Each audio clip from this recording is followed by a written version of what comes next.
Ayo, saya ngobrol kita. Bapak Ibu hadirin yang hadir di sini ini, kita ini semua hamba Allah apa bukan? Hamba Allah. Kata siapa? Kata kita. Kalau kata kita namanya ngaku.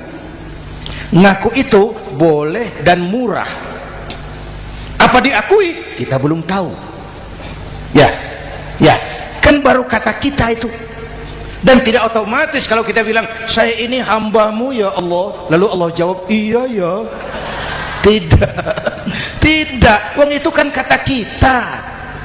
Saya hamba Allah, kata saya. Berapa banyak orang perbuatannya, ucapannya berkata saya hamba Allah, perbuatannya menyatakan dia hamba setan, hamba nafsu, hamba dunia, budak jabatan. Tidak sesuai ucapan dengan perbuatan. Jadi hamba Allah tuh nggak mudah, digojlok, diuji. Coba lihat, yang jelas diakui sebagai hamba tuh baru satu yang kita peringati ini, baginda Nabi. Allah mengakui kapan? Waktu menceritakan Isra dan Mi'raj. Apa yang dipakai kalimat? Subhanallazi asra bi'abdi.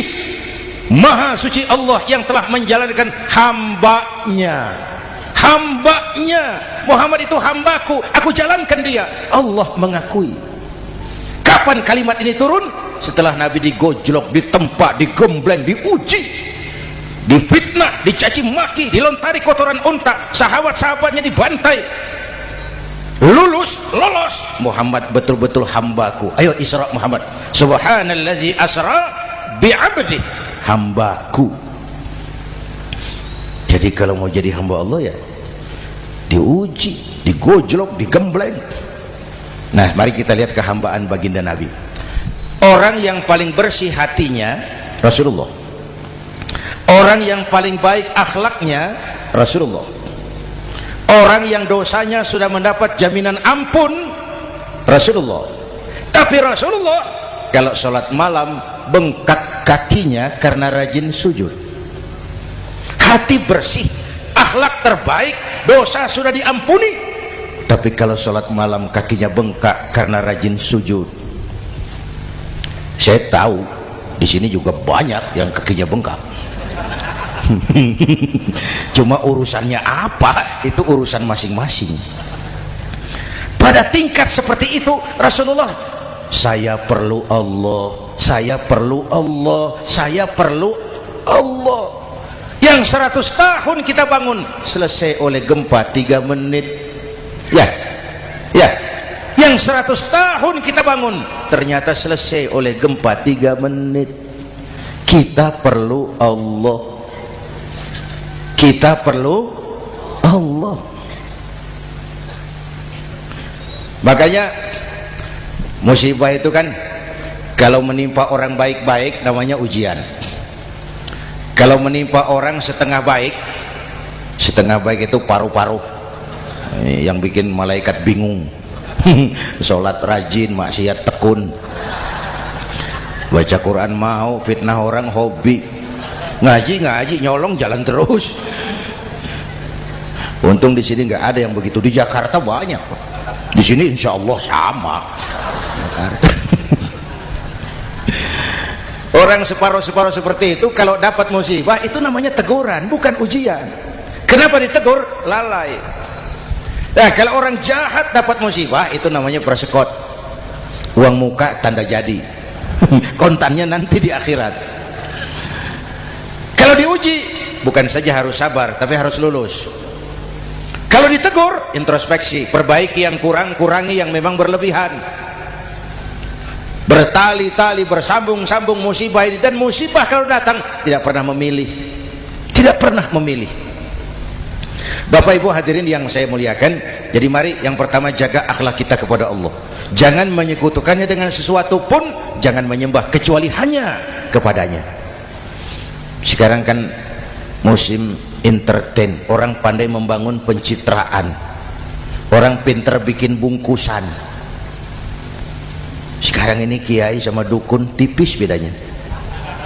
Bener Pak, pemburu hantu pakai sorban, pakai gamis, nanti kiai pakai helm.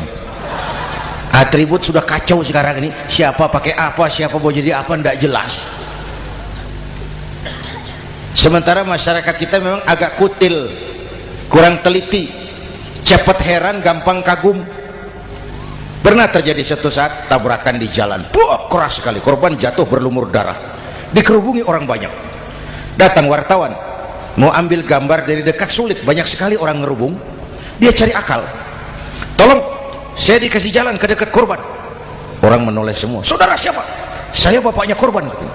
Dia mengaku bapaknya korban. Ya orang minggir semua, minggir, ada bapaknya korban. Orang minggir semua, dia maju ke depan korban. Sampai di depan korban, pucat mukanya itu wartawan. Kenapa? Yang ketabrak anak monyet, Pak. Dia sudah ngaku bapaknya korban. Ini cerita pendek tapi pesannya dalam. Kalau belum kenal benar, jangan cepat-cepat ngakui. Ya, rakyat harus cerdas sekarang ini. Emas pasti kuning, benar itu? Apa semua yang kuning pasti emas? Udah cerdas lah itu, hati-hati, ini zaman pencitraan, orang pandai bikin bungkusan.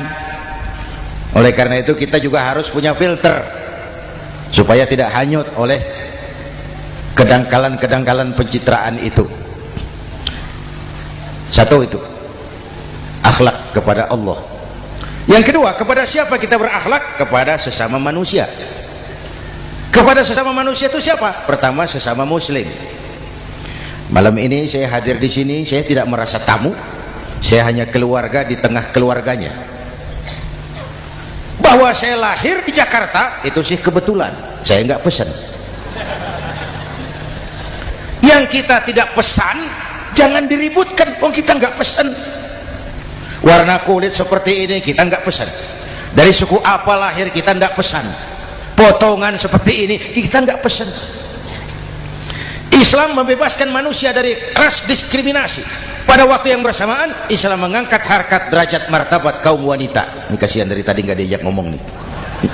Pada waktu yang bersamaan Islam mengangkat harkat derajat martabat kaum wanita. Tuh, ibu-ibu mestinya lebih terima kasih sama Rasulullah. Sebelum Rasulullah datang, nasib perempuan menyedihkan, dilecehkan, harganya murah. Sebelum Rasulullah datang, murah. Sebelum Rasulullah datang, murah. Coba lihat wanita sebelum Islam, sedih, dilahirkan hanya untuk melahirkan, alat pemuas nafsu. Kalaupun berperan, peranannya cuma segitiga, dapur sumur kasur, kasur sumur dapur, putar-putar di situ saja.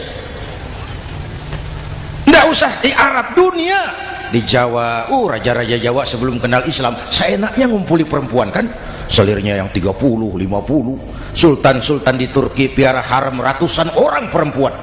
Kaisar terakhir dinasti Ming Cina bangun istana 1000 kamar, istrinya 1000. Innalillahi wa inna. Itu saya coba pikir, raja kalau istrinya 1000, kapan pakai kolor itu raja?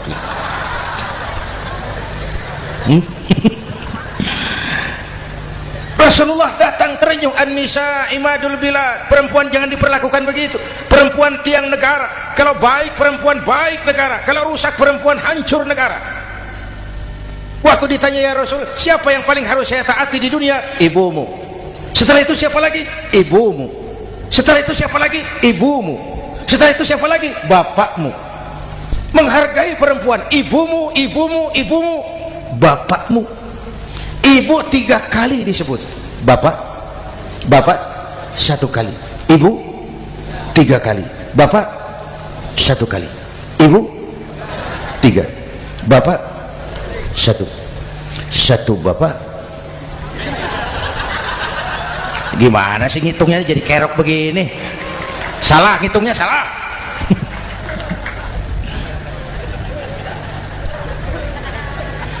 Lalu dicairkan kehidupan kemasyarakatan di masjid.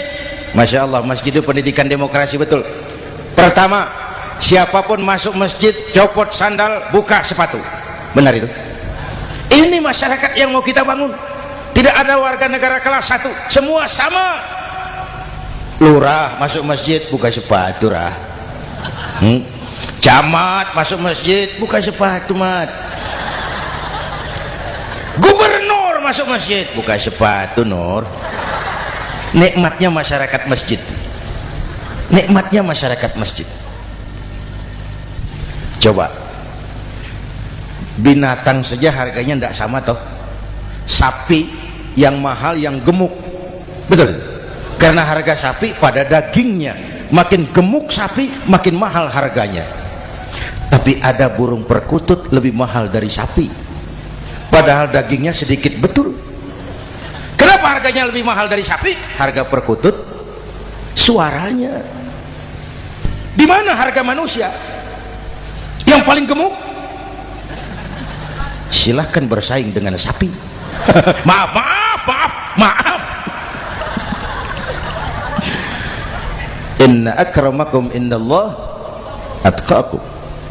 Masyarakat masjid sudah coba sandal, buka sepatu, sudah masuk ke dalam sholat berjamaah. Kalau sudah ke dalam sholat berjamaah, tidak pernah kita usil dari mana orang datang, yang penting kemana dia menghadap. Itu masyarakat masjid. Dari mana kamu? Dari kidul pak, madhab ngulon. Kamu dari mana? Dari lor pak, madhab ngulon. Kamu dari mana? Dari kulon, madhab ngulon juga. Ini kan konsep bineka tunggal ika.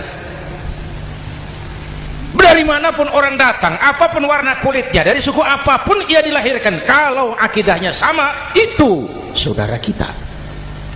Lalu sholat berjamaah, apa itu? Hidup bermasyarakat, berbangsa dan bernegara. Harus ada imam, harus ada makmum.